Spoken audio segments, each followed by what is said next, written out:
Welcome to the Mrs. R Relevant Daily Draft Podcast. My name's Jim. Thank you for being here. I am joined today by Brian and Dak. Dak, this is your first Draft Professor podcast. Welcome to the channel. How are you tonight? I'm doing great. I'm honored to be here with you guys. I always appreciate watching your guys' content. You always put on a terrific show. You guys have a lot of great content creators. So I'm looking forward to being a part of it today on this fine Sunday. And Brian, it's good to see you. I saw you on a Packers. What is it? The players that aren't going to be Packers, I think was the name of the podcast. No, the podcast name is Derailed, but it's just that was the portion of the podcast was called, They Won't Be Packers or whatever it was. Well, so I saw it's good to see draft professors making appearances on other podcasts. Anthony, what is your overall assessment of all of the trades that you've seen the last 3 or 4 days going across the NFL?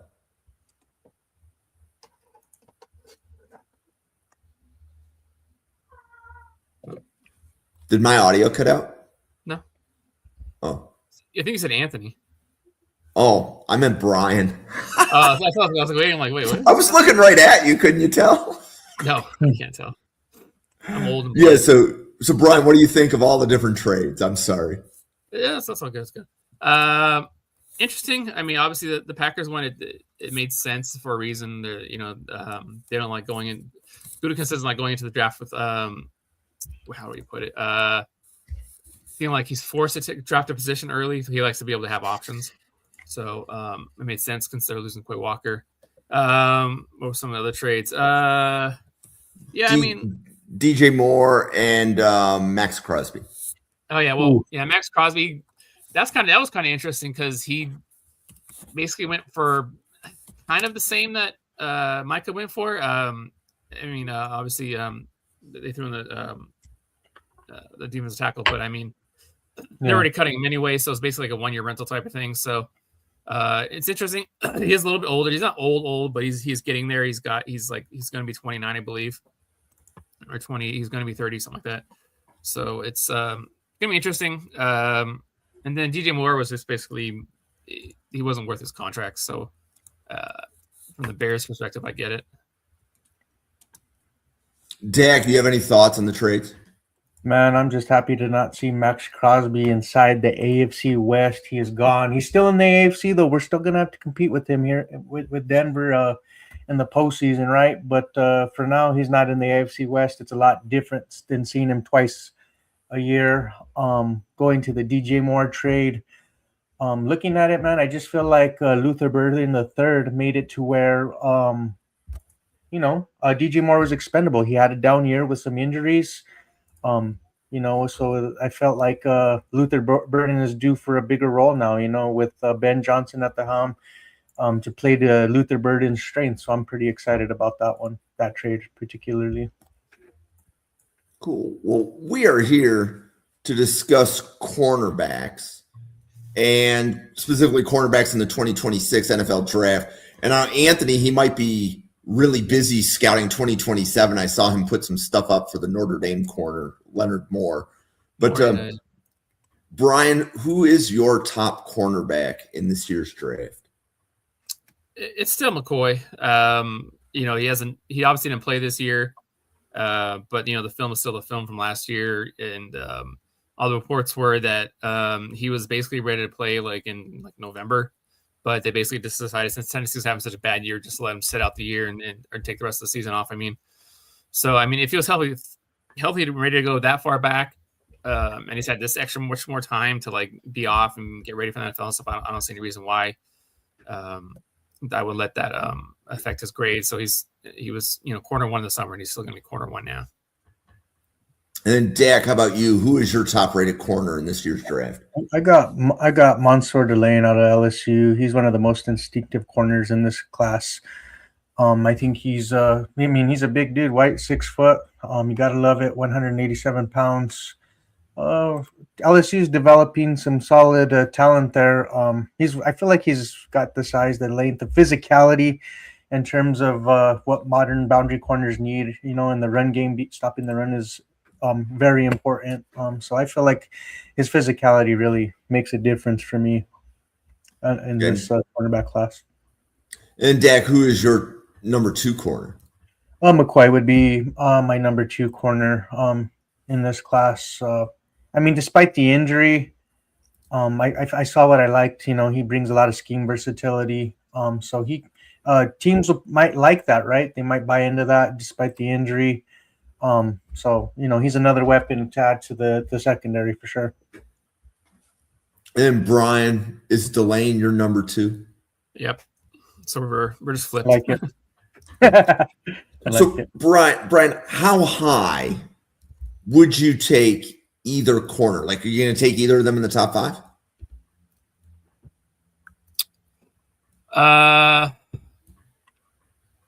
Probably. I think McCoy, yeah. Delane probably like right outside the top 5, like probably like 8 to 10 in that range.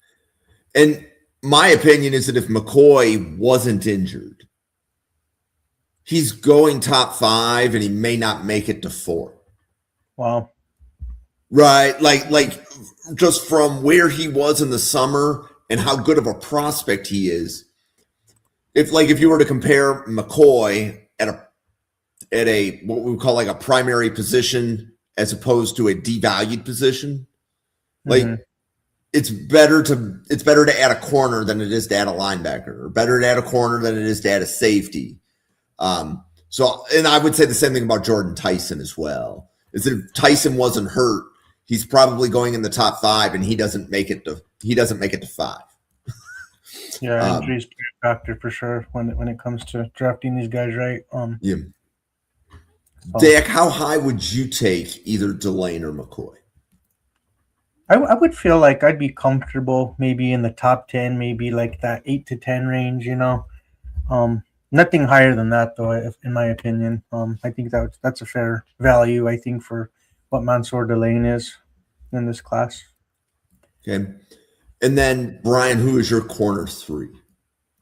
Avion Terrell from Clemson. Yeah, because I mean, he didn't have a great year this year, but I think he still played well. He came in a little bit smaller than people hoped, but I think it was kind of somewhat to be expected. He's fast. He can play inside. He can play outside. He's got good cover skills. He's a good tackler for even not being that big. So, and then of course his brother's AJ Terrell, so that's obviously a bonus. Boom. Yep. Dak, any additional comments on Avion Terrell? Yeah, I just think like I mean, I like him a lot, but it seems like he struggles with the bigger physical wide receivers, right, in this class. I mean, him particularly. So that might be an issue when he gets drafted. But I think if he adds some weight, you know, hits the weight room and stuff, he can improve that part of his game. Okay, and Brian, Terrell, boundary corner, slot corner, or are you willing to draft him and let him play either or? So start him out on the boundary, and then if for whatever reason you feel like he needs to move into the slot or that slot's better for him, then you do that. But I think it kind of like how you do a tackle, so let him fail outside first, and then you move him into guard type of thing. So I think that's the type of thing. Let him show that he can't play outside, then you move him to slot. So would you draft him if you only needed a boundary corner? Is he a risky pick? I don't think so. Because I mean, I think he can do it. I think it shouldn't be an issue. But I think it's just you kind of go into it drafting him thinking, well, okay, there's maybe like a 5% possibility, 10% possibility end up having to move to slot. But I think like he can do it either way. I mean, even if he's your main boundary guy, I think you can still move him around and play him in the slot at times if you're having him fall like a number 1 receiver type of thing, and the number 1 receiver goes inside. You have to just follow him if you want. Dak, how about you? Avion Terrell, boundary, slot. How risky is it to draft him if you only need a boundary? I don't think it's risky a lot, in my opinion. I feel like he'd be solid just on the boundary too. Move him inside. I feel like he's like a chess piece, for an NFL team. With his versatility. He kind of reminds me a little bit of like what the Broncos did with Chris Harris Jr. They were able to move him around, right? I mean, even though they play nickel more, but I'd bring him up, start him on the boundary, work him in the inside for sure. Okay, and then Dak, who's your 4th corner? Ooh, my 4th corner, I got ranked. I really like CC out of South Carolina. He's solid. Hold on, I dropped my notes real quick that I had. Sorry about that. Cisse, yep. Brandon Cisse. Yeah, Brandon Cisse. He's pretty solid. I see him getting mocked quite a bit to the what do you call it? I'm not Carolina, but Seattle Seahawks. There at the end, but he's pretty nice. I would say he's pretty toolsy with some upside. He has athletic ability to develop really into a really good corner. And he's physical and press as well. So I could see maybe him fitting Seattle really well with the Mike McDonald's defense. Okay. So, Brian, I have a couple questions of Brandon Cisse before we get to your fourth corner. So I can tell you that Eli really likes Brandon Cisse for the Packers. Can you either confirm or deny that Cisse fits within the Green Bay Packers thresholds? He's a little tiny bit shorter, but he's not too far off. Like usually they like their outside corners to be about 192, 183 plus. And he's a few pounds lighter than that. That's not too much of an issue. He's 189. His arms are touched short again for an outside corner, 30 and 3/4. They like the guys with like 31 or plus, but the combine measurements being kind of weird, often Packers may just go with his pro day measurements type of thing for his arms. So he's in the range right now, at least. I'm interested to see how he does with his testing and with his agility scores. That's going to be the biggest help for you as far as if he's a Packer or not. Okay. So, and Eli came on Draft Professor. He did some great Packers mock drafts. Go ahead and check that show out. And Brian, who is your number 4 corner? My number 4 is Keith Abney from Arizona State. I still like this film. He's a little bit smaller, but he's not tiny. He's not D'Angelo Pons small. He's really fast. On the field, you see his speed. His cover skills are really good. He's a good tackler for his size.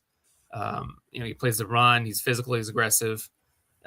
He's just a good player. I think he's gotten kind of a little bit underrated this last few months or whatever, just because some other guys have kind of moved up or measured really well or ran really well or what have you. But I still think he's top 4, top 5. Like it. Dak, who is your next corner? I got to rock with my boy Chris Johnson. I feel like he's a smooth athlete with good speed. He has some good recovery speed, right? When you're playing against some of those top end wide receivers that could take a top off of defense, it's good to have that as an ability, right? But I feel like with his size too, he's pretty solid as a corner. I think the level of maybe the talent, the level of competition, him playing at San Diego State might be a knock on him, in my opinion, probably for why people have him ranked maybe lower on their board versus me. But I feel like he has the traits to really transition and translate to the NFL for sure. Okay. Brian, who's your next corner? My next one is Colton Hood from Tennessee. Kind of took over the role, the corner 1 role this year from McCoy since he was out. Somewhat similar size to McCoy, about 6 foot, 193 pounds, long arms, physical. Ran I think about what was to be expected at the combine, 4.44. Kind of bounced around a little bit, Auburn and Colorado and stuff, but just a solid all-around guy. I think he's going to come in and be just a solid starter as a rookie, even though he's still younger, redshirt sophomore. Of course, that's obviously going to be a positive in the NFL's point of view and eyes, because he still has upside, he still has growth he can do. So, I like Colton Hood's upside. And if I'm keeping track, Colton Hood is your corner 5, right, Brian? Yeah. Okay. Dak, have we gone through all 5 of your top corners as well? I want to say 5. This will be my 5th one, right? Okay. This next one will be Go for it. Yeah. Colton Hood would be my next guy on my list for sure. You mentioned a lot of things on him. I like his ball skills, and he did a really good job stepping in for McCoy, if I'm being honest. So I really like his talent. I think he's underrated for sure in this class.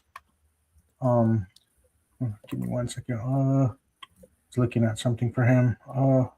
And he's ranked 97th out of 908 according to PFF, which is pretty crazy in the NCAA. I also like that he has the ability to play some slot and not a crazy whole lot of snaps, but he's able to do that. He feels like he's a versatile corner in my opinion as well. Okay. So Brian, when it comes to like your top 5, how many of those guys do you think go in round 1?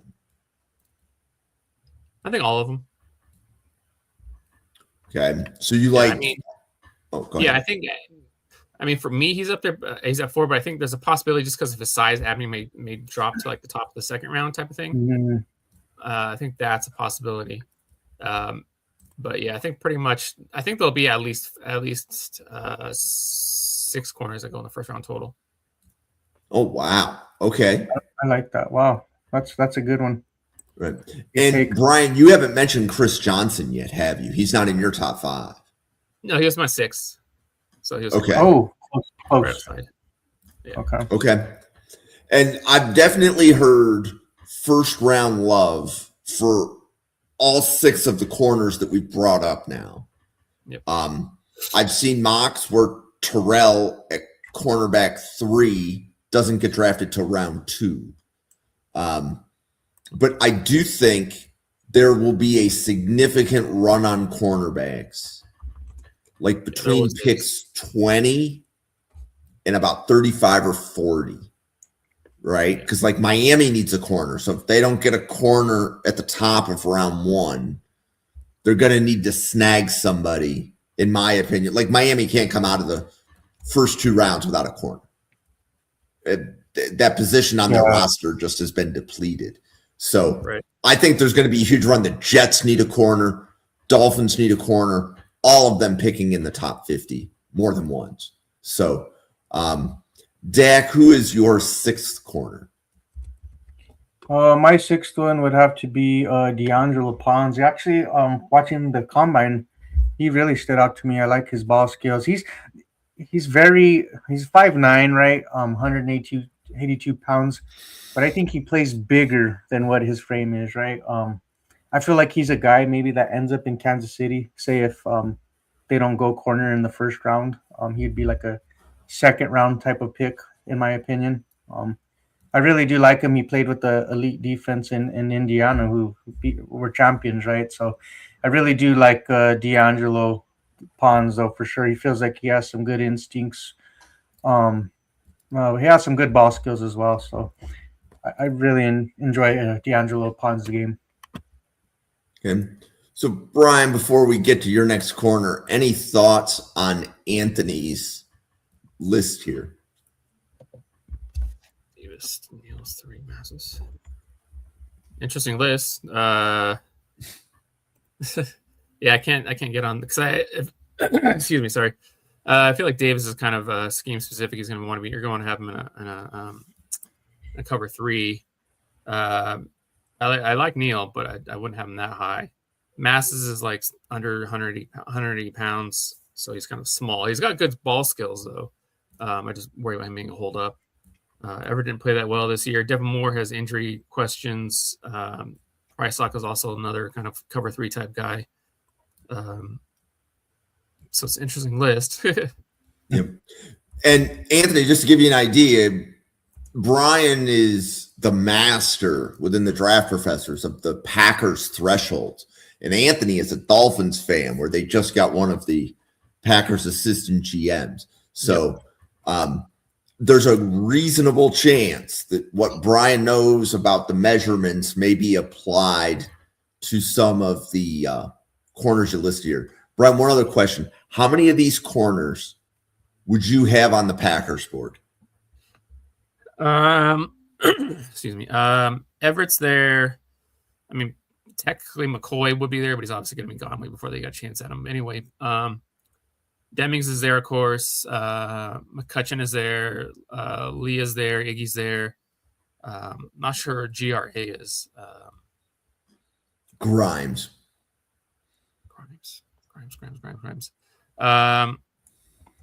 I know of the player. I have to go look. He's on the Draft Professor Simulator. He's just the name rings a bell. I'm just trying to think offhand who's Grimes. Is it Tony? Grimes, maybe. I'm trying to think. I'm looking him up right now. Yeah, I'm just going through my board real quick. I'm drawing a blank. Grimes. I remembered covering him. Oh, you know something? I don't see him. He may have been a player. Anthony told me to remove a whole bunch of players from the simulator. He may have been one of them. Maybe he went back. He may have. I can't remember offhand. Yeah, then because the name rings a bell, I just can't think if I heard the name first name I remember. But Yep. Yeah, but like I said, Iggy Lee, McCutcheon, those guys. Yeah. Okay, and then Brian, who's your next corner? Next corner was Chris Johnson. Like I said, I think he's gonna still go in the first round, or if he doesn't get in the first round, he'll be like at the top of the second. Just really good players, fast, good ball skills, physical. He's actually originally from my neck of the woods. He's from Eastville, which is like about 45 minutes from me right now. But from where I grew up, kind of he's like in that area where I grew up. So kind of interesting. But yeah, he's a good player. I like his I think the San Diego State thing kind of gets overblown a little bit by some people. Because he played some good teams, he played some good receivers and stuff like that, and he held up fine. And then he has a Senior Bowl, he held up fine too. You kind of take with those one-on-ones with a grain of salt because they're all made for the wide receiver to win, basically. So, if your corner loses a few of them, it's nothing to be worried too much about, like I said, because those are not real, true game, type experiences or whatever. But yeah, like I said, physical, strong, fast, just good ball skills. Can play man, can play zone. I have no issues with him coming in and starting as a rookie. Okay. Dak, who's your next corner? Man, I really like Davison Igbinosun out of Ohio State. That team had a legit secondary, right? It seems like they just developed talent in the secondary. But he's probably one of the more physically gifted corners, maybe in this draft. He thrives in press man coverage, elite length. I like his competitiveness that he brings. He feels like he would be like a Seattle Seahawks kind of tight end, kind of reminds me of like a Tyreek Woolen, when he first came into the NFL. I really like his game, so he's a guy that I like a lot in this draft class. I think you could see him going in the second round. Cool. And then Dak, who's your next corner? Ooh, I like Dalen Everett quite a bit. And actually, I really hadn't watched a whole lot of him until after the combine, and the more I watch him, he is a dog. He not just a bulldog. George, he's a dog. The way he plays, he's just with the physical, competitive edge.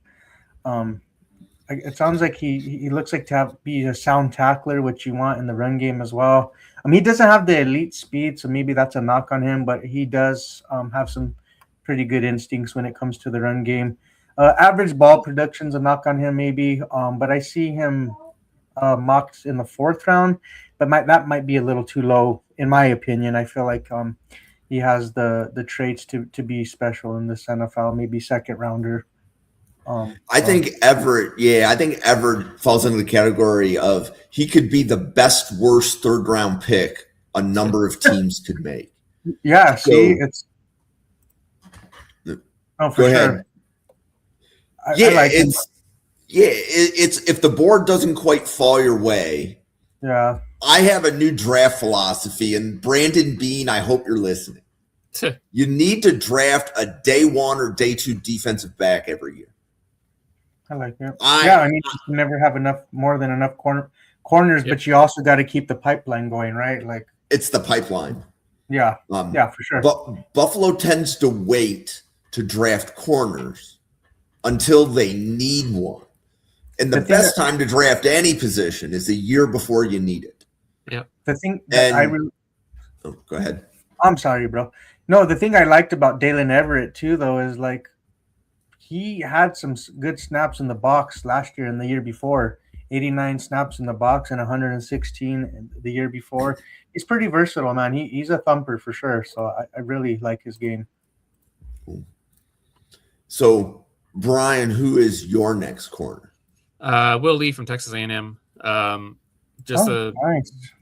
just a dog, like I like that one. press man guy who'll come in, smack you in the face, punch you in the eye, whatever. He doesn't care. Love it. Yeah, right. Not the most, I shouldn't say athletic. Not the fastest guy in the world, but his speed's okay. I think his agility is probably a little bit stronger than his straight line speed, but just a dude who's going to come in and just fight with guys, play hard. He could still improve at his zones and stuff like that, and stuff like that in his eyes. It's decent, okay ball skills, but just really just going to come in and just be physical, cover cover guys, and just basically like play physicals, tackle well. He's just going to come in and be just a solid dude. I like it. Okay. And then, Dak, who's your next corner? Ooh, I really like Keontae Scott out of the Miami University. His profiles, of course, slot nickel man kind of corner, right? But I feel like he'd be pretty solid. Say if whoever needs a corner that didn't get anybody in free agency. I think a knock on him is his missed tackle rate, right? I think he needs to get that situated. But overall, I feel like he's pretty solid. Hold on, I'm pulling up my notes too on him. Sorry about that. I have some notes on him that I was pulling up on my computer. Sorry about that. That's all right. This is Keontae Scott, right, from Miami? Yeah, he's versatile too. Yeah, here they are. He's very competitive. He brings a physicality. If you don't notice the type, I like my corners to get physical, especially in the run game. He feels like a guy maybe that would fit like a Denver Broncos, say, if we needed a nickel. If we were to lose out on Jaquan McMillan, right? If somebody gave us a second for him because we tendered him. But he'd be a guy that I'd have eyes for. It kind of reminds me of like a Mike Hilton type of player. And he could blitz too, so he could be a force there too. Vance Joseph likes to dial up those blitzes, different blitz packages, disguise coverages. He's definitely a guy to keep an eye out for. Okay. And Keontae Scott, interesting as well, because he played for Auburn before transferring to Miami. He was a boundary corner at Auburn. He moved into the slot. Brian, do you think Keontae Scott is going to be a better slot defender or safety at the NFL level? He'll be a slot. He'll definitely be a slot in the NFL. I like that. Yeah. Okay. Yep. Brian, who's your next corner? My next one's gonna be a bit of surprise to a lot of people. Devin Marshall from North Carolina State. Ooh. 5'10", 200 pounds, about almost 31-inch arms.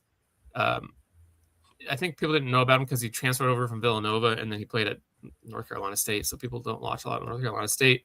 He has a track and field background, so he's got speed. He's athletic. He's physically strong. He's got pretty good ball skills. I think it's just underrated. And I think plus he didn't get the combine invite, so I think that's kind of underrating him a bit. But yeah, he's a guy that I really like his eyes and his vision, his physicality. Just a good player. I think he's going to come in and probably potentially even start as a rookie or at least by the second year. Okay. And then Brian, who's on your corner after Marshall, or who is on your board after Marshall? Yeah, after Marshall. Oops, sorry, I scrolled my thing over. No, I got to fix my notes. Sorry.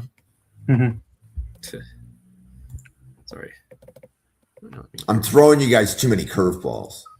It's all good. Sorry. Next was Julian Neal, Arkansas. Big dude, just under 6'2", 203 pounds. Huge arms, almost 33-inch arms. Ran a little bit better than people thought, 4.5. Didn't do very well in the agility drills, on the three-cone at least. Started at Fresno State, was pretty solid at Fresno State in 2024, then came in this year and he was even better this year. Just another guy who's kind of probably more of a physical press man type corner, kind of like Will Lee. His zone coverage and his zone skills and his eyes and stuff like that need some work, need a little more work, need a little more practice and stuff like that. what else was I say? I always felt like it's weird because I felt like on his film he was quicker than fast, but like his testing came out like he was a little bit faster than quick, so that was kind of weird. But yeah, he's a good dude. He's gonna be again a solid guy, good tackler. Just not an elite athlete, but I think he's good, more than good enough to come in. Another guy who could probably come in and start as a rookie. Nice. Dak, who is your next corner? My next corner would be Devin Moore out of Florida. He's like one of the more intriguing size and speed type of corners. Good mixture. 6'3", 198. Has a good frame. Fluid movement for a tall cornerback. Very good in zone coverage and a strong tackler and run defender. He provides some positional versatility. He can play safety too when I say that. So thing about him, I think some people have him round 3 on him. So we'll see how the board falls, but he's a guy that I like a lot. And then, Brian, what corner are we at for you now? We are at corner 10. Okay. So who's your 10th corner? Underrated player, but I think that people, we'll get some more talk as we kind of get there. Chandler Rivers from Duke, another slot corner, just under 5'10", 185. But he's going to be a slot. He played outside for Duke, but he's going to be a slot in the NFL. Fast, good tackler, like I said, especially for a slot, especially for his size. He's a good tackler. Underrated ball skills. They're not great, but I think they're a little underrated. Good zone man coverage is a little bit needs some more work, but just another guy that's just kind of an underrated because he played at Duke and their defense was pretty bad this year. Except for him, he was good this year, but everybody else in that team was not very good this year. But yeah, I think a guy is going to be underrated. He's kind of like probably the second slot that'll get drafted after Pons. But yeah, he's a good player. I like him. So it's interesting that you would have him as the second slot because I've heard some people have like Keontae Scott or Preston Hodge or Treydon Stukes that high. Do you have Stukes as a slot, boundary, or safety? I think it depends on who takes him. It depends on what, because I think he's going to be a slot or a safety depending on what teams want from him, what they see from him. I think the more teams are going to see him as a slot than as a safety, but I think there's enough teams that'll see him as a safety that it just depends on where they are on his board and where they take him and stuff like that. Cool. Dak, have we gone through all of your 10 or is this your 10th? Yeah, I went through all my 10. Okay. Yeah, I'm caught up. I'm caught up. So there was a question from Anthony. So Brian, do you have anything on McCutcheon from Houston? Yeah, he's more athlete than player at this point. He's okay. He's not terrible or anything, but if you watch his film, you don't see not that you see a bad athlete on film, but you don't see the freaky athlete that he kind of tested out to be. And he has no ball skills at all. Like he has no interceptions in his career. He only has a few pass breakups in his career, if I remember right. So I mean, there's potential there. I mean, maybe he just was not in didn't get the right coaching or something, one of those type of things. So I think he has a day 3 kind of dart throw. Like you take him on in like the 4th, 5th round or something like that, and think, well, at the very least, you're going to get like a decent special teamer out of him because he's got the size and the speed. And you just kind of hope maybe he can kind of develop and maybe can become like a solid player for him, like by year 2 or year 3. Yeah. Well, Dak, do you want to do a Denver Broncos mock draft and we can kind of compare your picks to Brian's board and just have an overall discussion of some of the guys that you like for Denver? Yeah, let's do it. Let's have some fun. I just real quick though, can I ask you guys a question about Charles Demings? Yeah, go for it. How do you feel about him? I know he tested fairly high, but where do you feel he stands just being that he went to a smaller school? Stephen F. Austin Lumberjacks is where he went to. I know he tested high. He had probably the highest RAS score out of the deep defensive backs, but he's a guy that could be intriguing, honestly. I just wanted you guys' input off of him. Yeah, I liked his film. his length shows up on the film. Playing at the FCS level, he looks pretty huge compared to a lot of the guys he's playing against. But he has a long frame with broad shoulders. He on film, at least, he definitely needed to add some bulk. He looks like a stick figure, so I think he's going to need at least a year in the NFL. Okay. Weight training program. But he's physical. He likes to get his hands on guys. He can get a little handsy sometimes. But he's got a good start, stop, click and close and stuff like that. He gets pretty low actually, even in his stance, even though he's a little bit taller. His ball, when his back to the ball, he needs work on that as far as looking back and finding the ball. Right. Okay. Yeah, but he shows good patience. He can be a little tick slow at recognizing stuff at times. I'd like to see him use a little more two-hand press and one-hand press, like mix it up and stuff like that. He doesn't look comfortable in this bail stance. That's something I noticed. He looks more comfortable in just man press, basically. But he's fast. He's got some skills. He did get caught flat-footed a few times, but he's just I wouldn't say per se call him a ball of clay because he's not that raw, but he's a guy that has some rawness to him. Needs probably at least a year, and then you let him play like kind of special teams and just throw him in there a little bit here and there, kind of see what he's got, and then by year 2, year 3, kind of if he develops, he can kind of take off. But thanks, Brian. That was really good. That's a solid breakdown, bro. Appreciate it. I couldn't have gotten a better one from Mel Kiper. I'll tell you that right now.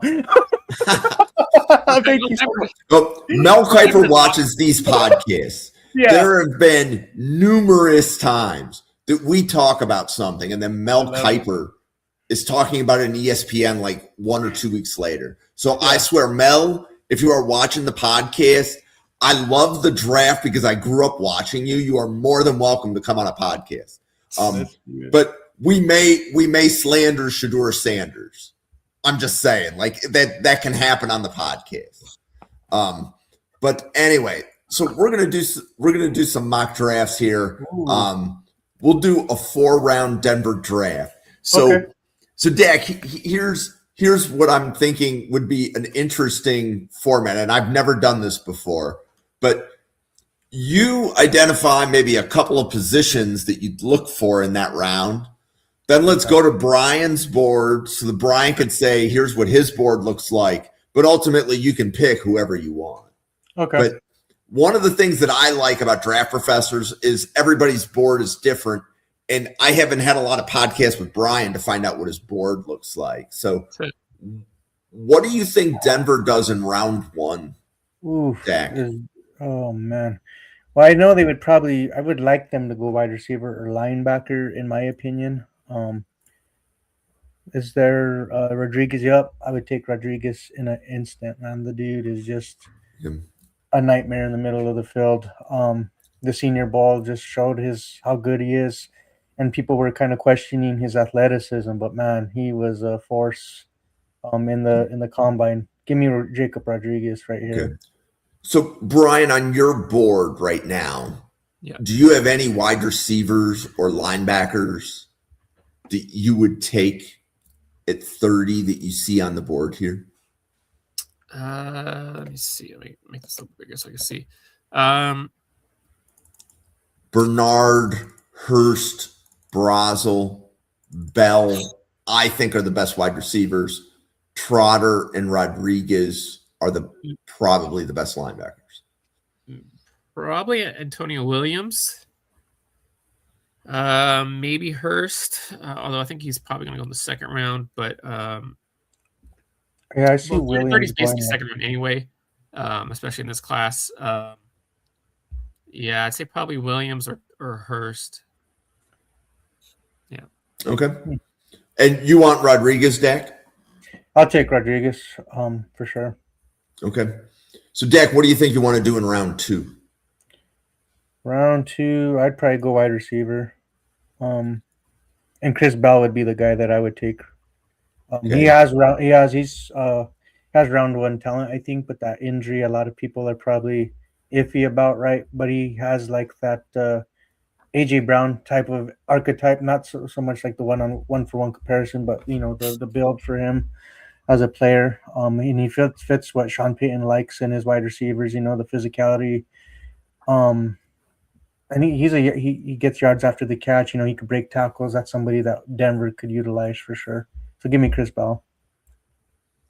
Okay. And then Brian, when you look at like a round 2 wide receiver board, you were ready to take Antonio Williams at the end of round 1. So Yeah. Tell us about you being that high on Antonio Williams. Yeah. It's just you got to go back to this 2024 film. That Clemson offense was a kind of a mess this year. Mhm. He can play inside, outside. I think he'll probably be more of a slot in the NFL.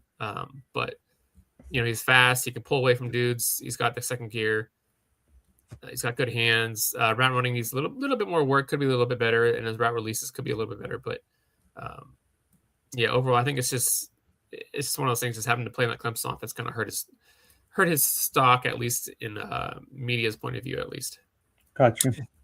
And I like the number of Antonio times Williams. I took Antonio Williams in a round 1 mock over the summer was quite high. So I'm with you there. With you there all the way, Brian. Todd McShay was high on him before I think the college season started too, if I'm not mistaken. So hey, solid. Yep. So you like Chris Bell here, Dak? Yes, sir. Okay. So Dak, in round 3, what do you think Denver would want to do? Man, I would like to see tight end maybe, I would say. Is Oscar Delp on the board by chance? He is not. Oh, Nope. they're going to break my heart. Well, Brian would love that. Wow, look at that. There's a Packers person that has drafted Oscar Delp a few times on the simulator. You know And what? you're shaking your head, Brian. You're shaking your head. Yeah.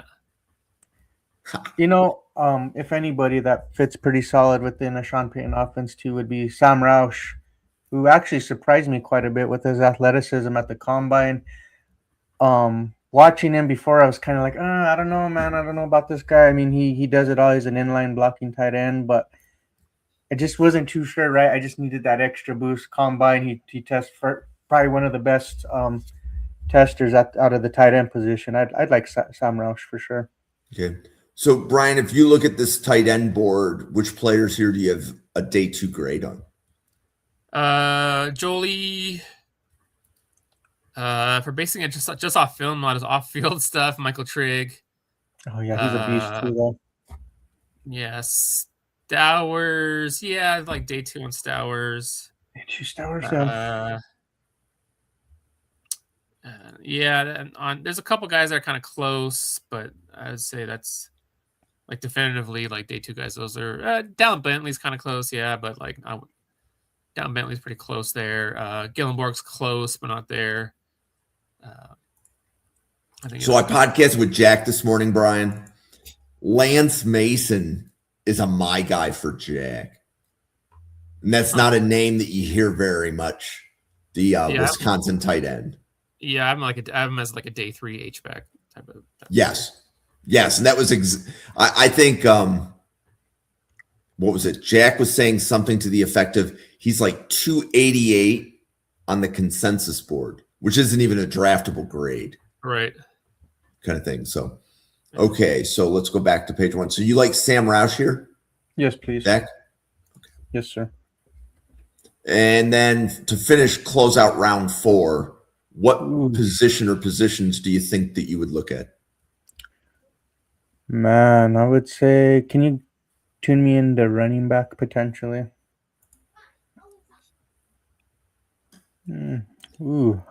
Tough ones. I would say I like Kaytron Allen a lot. He has some good size to him. He can receive pretty good out the backfield as a pass catcher. He'd be a solid running back 3 for Denver, honestly. If anybody went down, say RJ Harvey, or say if we signed somebody like a Travis Etienne, he'd be a good fit in that room, in my opinion.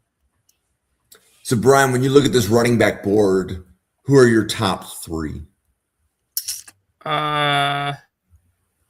Emmett Johnson for sure. Probably Hemby. Hemby's nice. If anybody wants to watch his Maryland tape before Indiana, because he split not Maryland tape he stood up to me. Yeah, I think the injuries kind of took a little bit of his athleticism away, but because he got kicked up a number of times when he was at Maryland. and probably Moss. Healthy Levon Moss is a pretty good runner. Just this last year, he wasn't healthy. Okay. So, and you, Dak, you said you like Katron Allen. I like Katron Allen, yes.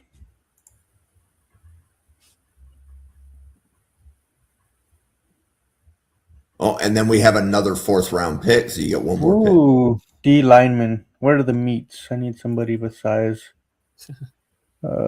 Oof. Can you go to offensive line potentially?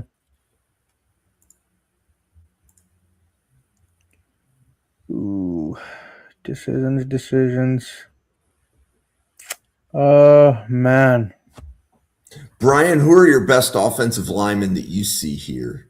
Between like Jalen Farmer.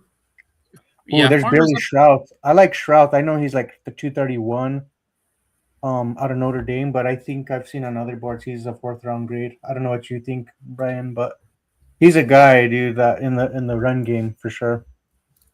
Yeah, I mean, it depends on what you're looking for with your offensive lineman, because at this point in the 4th round, you're kind of picking guys who are like more scheme fits. Yeah.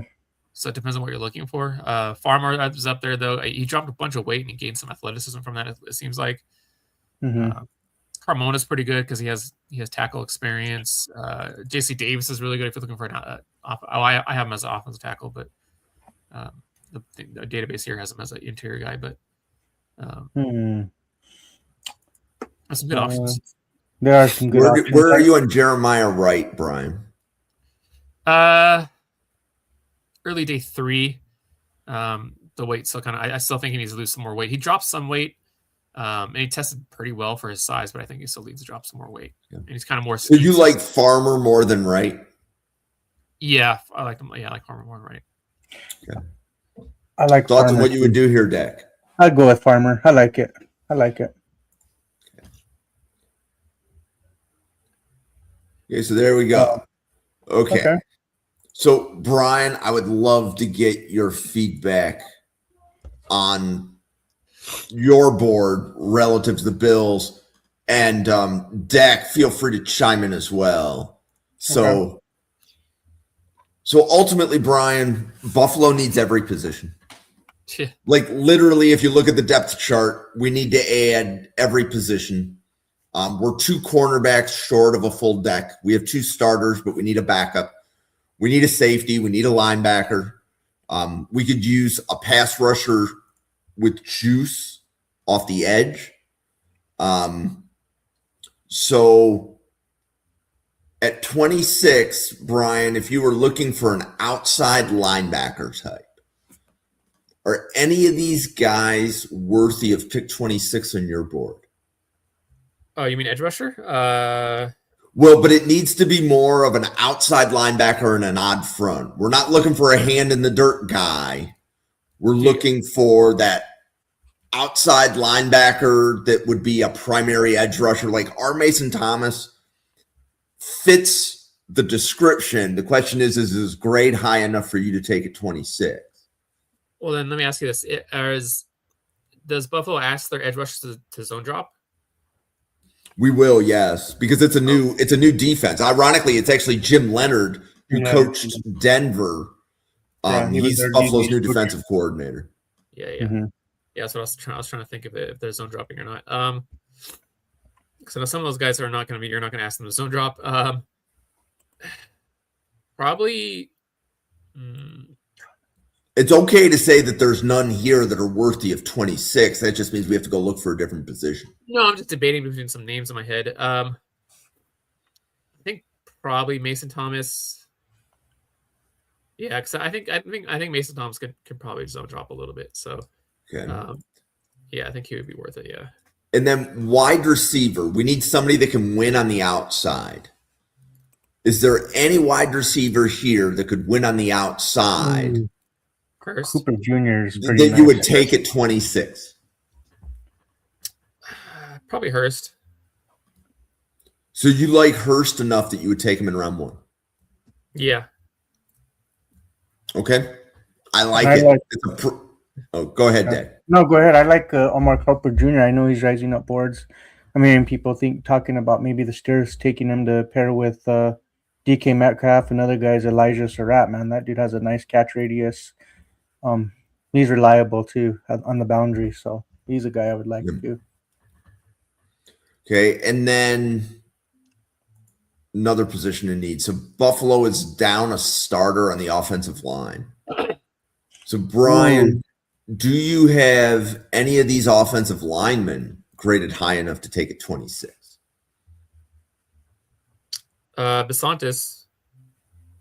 Okay, so that's good to hear because not everybody is that high on Besantis. Yeah, none of the others, but yeah, Besantis, I would take that early. Okay, and then we need a nose tackle. Owen doesn't like taking Caden McDonald before round 3. He's not going to last that long in the draft. But what are your thoughts on somebody that could play nose tackle here as a 0 or a 1 tech?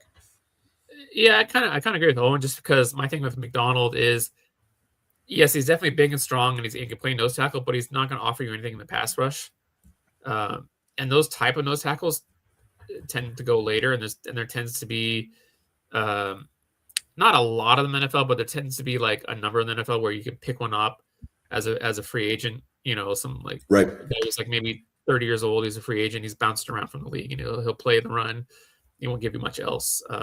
I think McDonald's probably a little bit better than that, of course, but he's a little bit more athletic. He's a little more explosive, but generally speaking, he's going to basically just stop the run, and he'll get you like maybe 1 or 2 sacks a year type of thing. So, yeah, I wouldn't take him in the first. Yeah.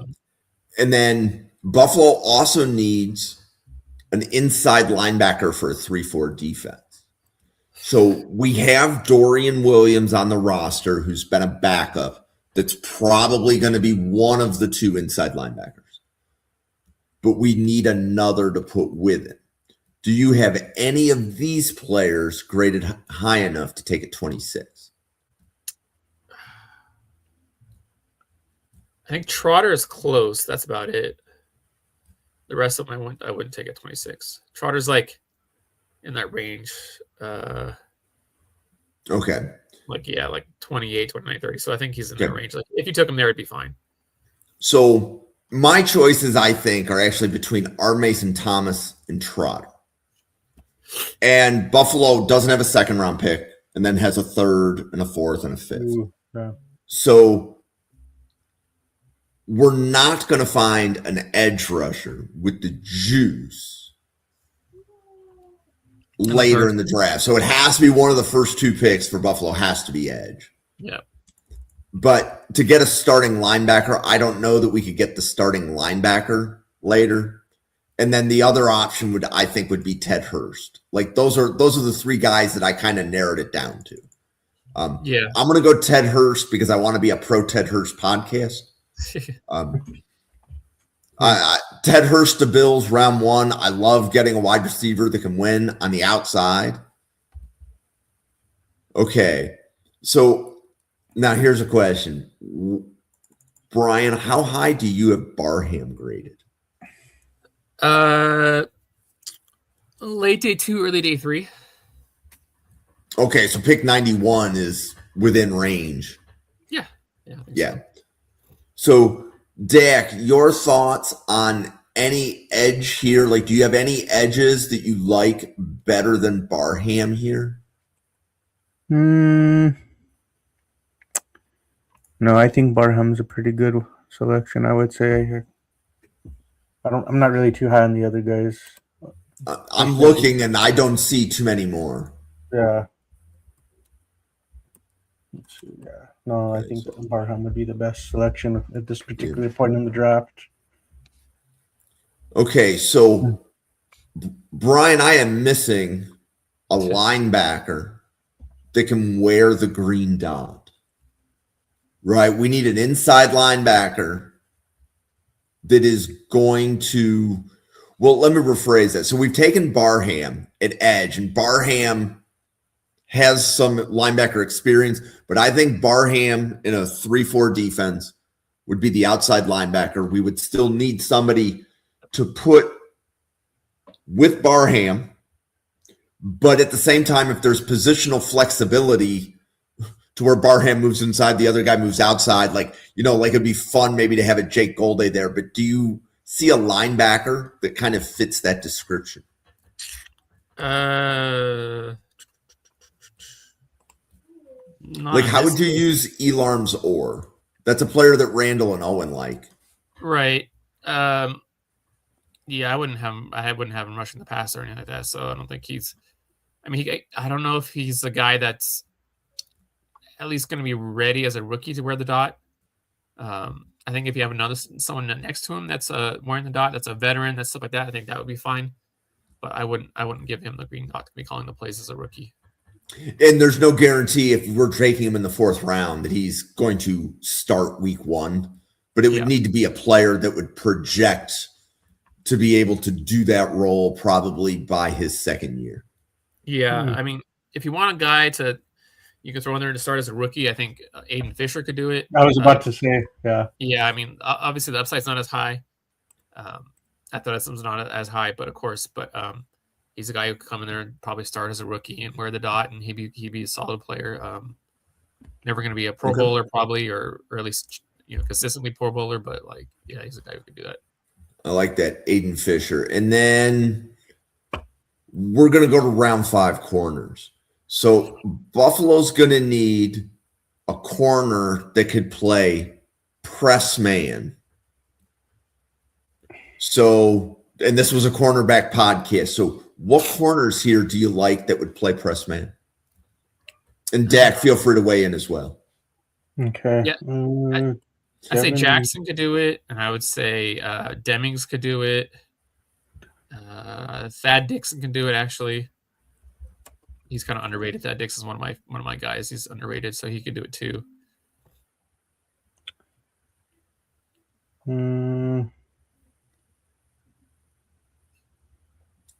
Any other guys that are worth mentioning?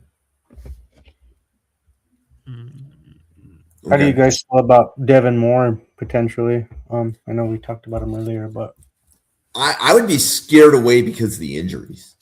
Okay.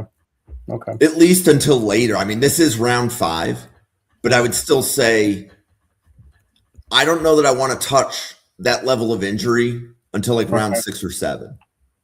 He'll get taken earlier than that, but I think it's still he's more of a zone guy than a man press guy. Yeah, so. Yeah. No, let's see that now. Yeah, he's more of a zone. Yeah. I will do Dixon, and then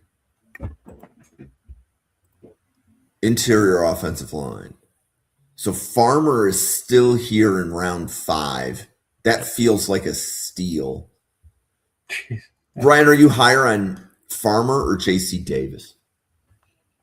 Well, I have JC Davis as a tackle. So if you're looking at just interior guys, I would say Farmer.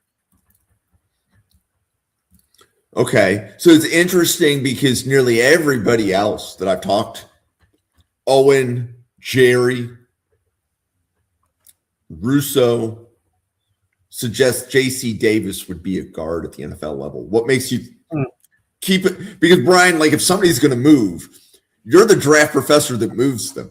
You were the one that moved Ruben Bain to defensive tackle. Yeah.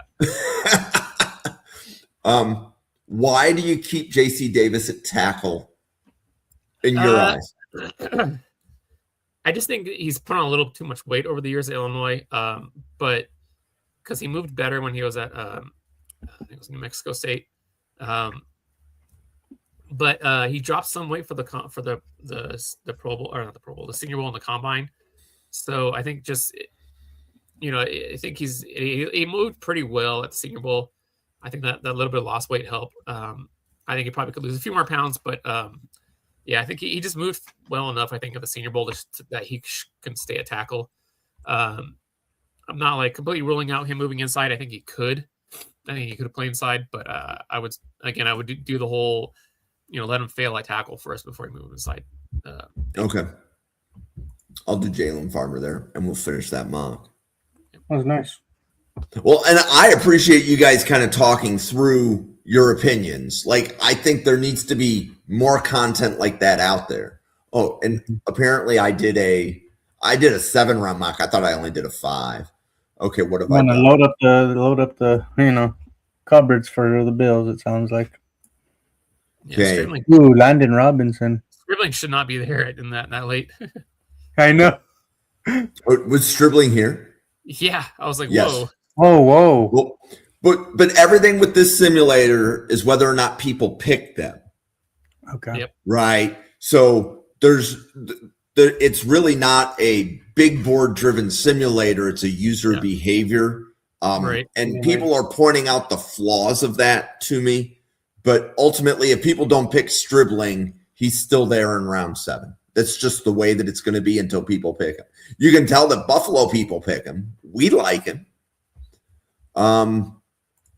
So safety.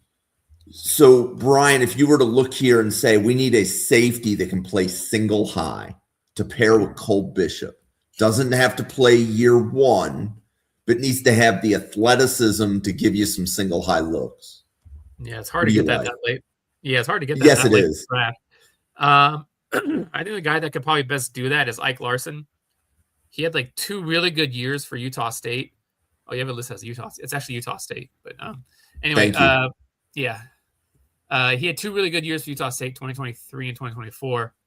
This past year he didn't play as well, but he had like coming into this year, I want to say he had like 10 interceptions or something like that over those 2 years.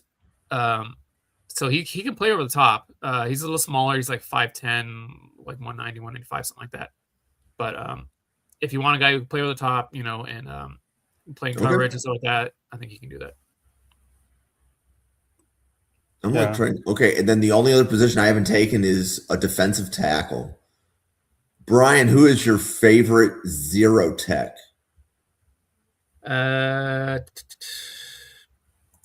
Is it Regis? Is it Ball? Probably Ball. Cleveland's here, and Gust is here. Gus is not really a zero tech. Okay. Yeah, I'd say Ball probably. Cleveland is close, but I would say probably Ball. Okay, and we'll finish that one.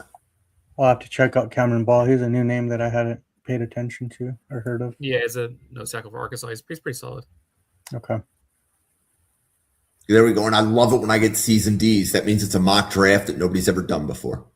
Okay. That means it's a winning mock draft. Yep. Love it. Season Ds get degrees. Hey. Yes, they do. Yes, they do. I am living proof. I am living proof. Yes. You can be a B and C student and not completely F up your life. That's my life story. Nice. Hey, Dak, this was a lot of fun. Do you want to introduce yourself to everybody? Tell them who you are, how they can find you on Twitter and any other podcast or anything that you do. Of course. Thank you. My name is Dak. You can follow me on Twitter at Denver DMark. I'm the host of Buckham Pod for the Broncos, and I'm also on the Orange and Blue Network. I do the podcast Broncos Bros. So please go follow and subscribe to those channels. We would gladly appreciate it. And I'm very outgoing on the Twitter timeline. So any questions or anything, just get at me, and I'll be happy to talk to you guys. Dak, send me a link to subscribe to your podcast, please. I definitely will. I'd be happy. I'd be happy to. Yeah. Yes, Brian, you want to let everybody know about all of the other draft work that you do? Yeah, nothing really too new. Just of course follow me on Twitter, BMoffyNFL. I do Packers stuff and just general draft stuff. Nice. Yeah, and I post clips. I actually have a few clips of my drafts or whatever. I got to put up and notate up and whatever. I didn't mean to have been a couple days, been in my there. So yeah, I'll put up clips with little notes and stuff like that on my Twitter timeline. And I have a Substack I haven't written for in a little while. But just if you want to look it up, just buy Moffy. It's mostly where I'm gonna do mostly Packers stuff, but some general stuff. Excuse me, sorry. Bless you. Thank you. And then, but I actually have a Packers article I'm gonna write up probably tonight. It's just kind of like a free agency draft kind of preview type of thing. Well, more like a free agency. I'll probably write that up tonight. So just keep my eye out for that if you're a Packers fan. And that's then I'll be here every Sunday. Yep. So Brian will be here every Sunday all summer, right? So when this draft cycle ends, we're just gonna take a couple weeks off, and then we're coming right back with summer scouting. You'll be able to see Brian here every Sunday night at 8. And And we don't know exactly how that's going to be structured on Sunday nights, but you're going to see a lot of summer scouting. Jack Brentnall, Sam Teets, Ian Cummings on Sunday mornings. You're going to see Brian with summer scouting here on Sunday nights. So Sunday, Draft Professor was a one-stop shop for summer scouting, as well as daily draft podcasts, Monday through Friday as well. Nice. Also want to say we have Epic Mock 26 coming up. Yep. That is a 7-round mock draft with 32 podcasters. That's April 9th, 10th, and 11th. So it will be the largest mock draft in the universe. And if they would let me contact somebody at the International Space Station, I would let them participate too. But I don't think they're going to do a mock draft from the space station. I'm just saying. You never know. But I also want to point out, because after Epic Mock, which is a Thursday, Friday, Saturday, Brian and Anthony are going to have a really cool podcast on Sunday.